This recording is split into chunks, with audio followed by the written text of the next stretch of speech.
नमो नमः। अगर आप यहाँ तक पहुँच चुके हैं तो एक बात तो श्योर है कि हम दोनों में कुछ ना कुछ चीज़ कॉमन है। वो है खुजली। इसी इच की वजह से आयुर्वेद ग्रेजुएट होने के बाद I established my career as a public health consultant since last 20 years. myself Myself, Dr. Vaibhav Datrange, I did my graduation through Pune University in 2000. उन शुरुआती कुछ दिनों में बहुत बुखार था कि आयुर्वेद प्रैक्टिस शुरू करनी है। तो as a routine I initiated my private practice Ayurveda consultancy in Nasik city. I did practice for near about 5 years with at different three locations. Obvious reasons है। पहले वाला का रेंट ज़्यादा लग रहा था तो दूसरी लोकेशन आइडेंटिफाई की, दूसरी लोकेशन आइडेंटिफाई की तो वहाँ पे अच्छा स्कोप नहीं मिला, वहाँ पे अच्छा एक्सपोजर नहीं था तो तीसरी लोकेशन आइडेंटिफाई की। 5 सालों में 3 लोकेशन डिस्टर्ब होने के बावजूद साथ में कुछ और करने की चाहत थी। बहुत टाइम भी साथ में मिल रहा था, तब प्रोडक्शन चल रहा था साथ में कि हमारे जो क्लाइंट आएंगे, पेशेंट आएंगे, उनके लिए मेडिसिन्स भी खुद बनाते थे। ये करते करते जब ट्राइबल एरिया में घूम रहे थे, नासिक के near by, almost Nashik is almost saturated with tribal blocks. तो इस ट्राइबल एरिया में जब घूमना होता था for raw material collections, for plant identification, medicine plantations के बारे में, तब एक दो गांव में, ट्राइबल विलेजेस में, एक लोकल ऑर्गेनाइजेशन काम करती थी जो क्लिनिक्स अरेंज करती थी उनके लिए, ट्राइबल लोगों के लिए। उसके साथ में जुड़ा हो गया। पहले महीने में एक बार उनके साथ में जाने लगा क्लिनिकल सपोर्ट के लिए। लेकिन वो चस्का लग गया कि मेरे ओपीडी में, अगर मैं एक बार में, एक दिन की तब की प्रैक्टिस का मैं एस्टिमेट किया था कि एक दिन में अगर मैं 3 से 4 नए पेशेंट देखता हूँ तो महीने भर में मैं कितना देखूंगा? लगभग 50 पेशेंट मैं नए देखूंगा। साल भर के कंसिडर किए तो 500 पेशेंट मेरे नए होंगे। और अगर मैं पूरा 30 साल का life span, average life span for a practice consider करता हूँ तो कितने होंगे? 15,000 पेशेंट। मेरा रीच 15,000 पेशेंट के लिए होगा। तो ये थोड़ा सा डिस्टर्बिंग रहा कि अगर मैं, मुझे ज़्यादा लोगों की चाहत थी, मैंने नंबर्स में बहुत मज़ा आता था मुझे, ज़्यादा ह्यूज नंबर, ये फैसिनेशन था। और मेरे क्लिनिक में जब ये प्राइवेट, सॉरी, कम्युनिटी के साथ में क्लिनिक्स करता था, तब एक ही संडे में 500-700 लोगों के साथ में डिस्कशन होता था, डिबेट होती थी, उनके साथ में कंसल्टिंग होती थी, हमारे ज्ञान का उनको शेयरिंग होता था। तो ये काउंट किया तो सोचा अगर बड़े नंबर्स के साथ में खेलना है, ज़्यादा लोगों को तक पहुंचना है, हमारी रीच इंक्रीज करनी है, तो मुझे मेरे ओपीडी से बाहर आना पड़ेगा। तब स्टडी किया और पता चला कि public health is a career option जहाँ पे मैं मेरा पोस्ट ग्रेजुएशन कर सकता हूँ। I did my post graduation masters in public health.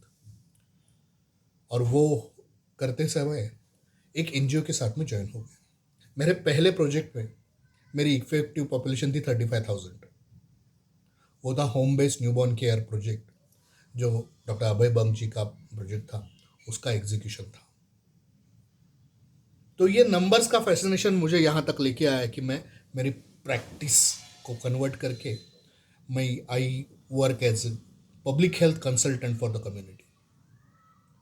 जैसे जैसे एक्सपीरियंस आता गया डेवलपमेंट सेक्टर में, हेल्थ ये आइसोलेशन में नहीं देखा जाता। कहीं पे भी हेल्थ एक आइसोलेशन में नहीं देखा जाता। हावेवर हमारे प्राइवेट प्रैक्टिस में हमें लिमिटेशंस होती है कि जब पेशेंट आता है तो उसे ट्रीट करने के लिए हम काम करते हैं। I was fortunate enough to learn basic agriculture, water resource management, livestock development, livelihood and skill development opportunities during this course of execution of various projects for the community itself. जैसे जैसे experience बढ़ता गया, मैं और national level के NGOs के साथ में मैंने काम शुरू किया। I explore my self with academic institutes for content development, health education. ये एक और बहुत अच्छा सब्जेक्ट मुझे हैंडल करने को मिला, जिसमें कम्युनिटी को अवेयर करने के लिए हेल्थ इम्पोर्टेंस का अवेयरनेस जनरेट करने के लिए आईसी मटेरियल डेवलप करना या फिर एडल्ट लर्निंग के टूल्स में कंटेंट डेवलपमेंट करना, ये एक अपॉर्चुनिटी जिसके साथ जिसमें काम करके और एक आनंद आता गया कि हम लोग कोई कंस्ट्रक्टिव काम करेंगे, उसकी हमारे इनपुट रिकॉर्ड होंगे।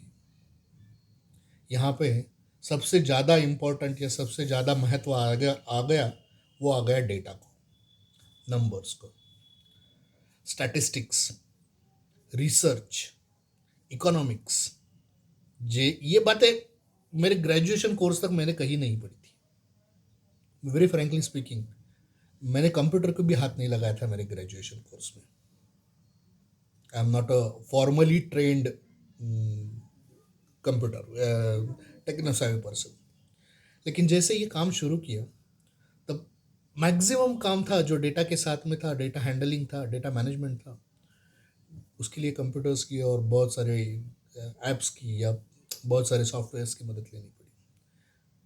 Basic Excel, Word, PowerPoint तो था ही, लेकिन स्टाटा था, इपिकलेक था, जिसके लिए डेटा के साथ में एक्सरसाइज करने के लिए, डेटा का एनालिसिस करने के लिए कंप्यूटर्स का टूल्स साथ में। जैसे जैसे फिर आफ्टर 2010 जहाँ से सोशल मीडिया का अवेयरनेस जनरेट हो गया, तो उसे एड्रेस करने के लिए, स्टोरीज डेवलप करने के लिए, विजुअल इफेक्ट्स लाने के लिए, विजुअल प्रेजेंस लगाने के लिए सोशल मीडिया अवेयरनेस कैंपेन्स वो बहुत अच्छी तरह से हैंडल करने मिले।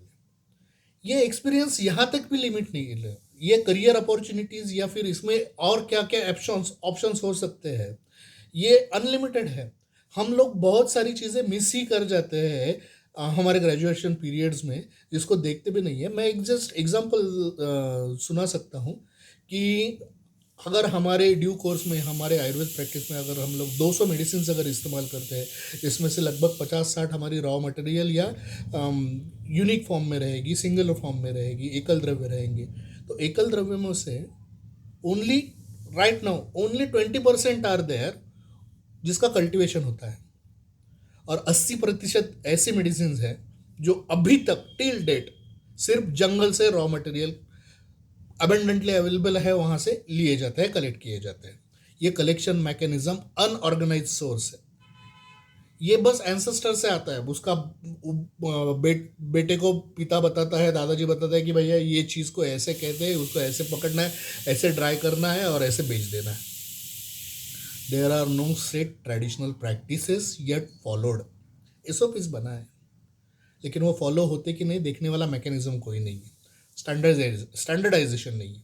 तो जहाँ पे ये 80% मेडिसिन बस जंगल से खींच के ला रहे हैं, तो आप इमेजिन कर सकते हो कि और कितने साल तक जंगल रहेंगे और उसमें से हमें मेडिसिन मिलते रहेंगे। तो अगर मुझे मेरी आयुर्वेद प्रैक्टिस कंटिन्यू करनी है और मेरे नेक्स्ट लेवल के लिए या नेक्स्ट जेन के लिए भी आयुर्वेद को बचा के रखना है, तो मुझे कंजर्वेशन करना पड़ेगा जो जंगल से रॉ फॉर्म में आ रहा है, उस मेडिसिन का, उस ब्रांचेस का, उस ट्रीज का, उस हर्ब्स का।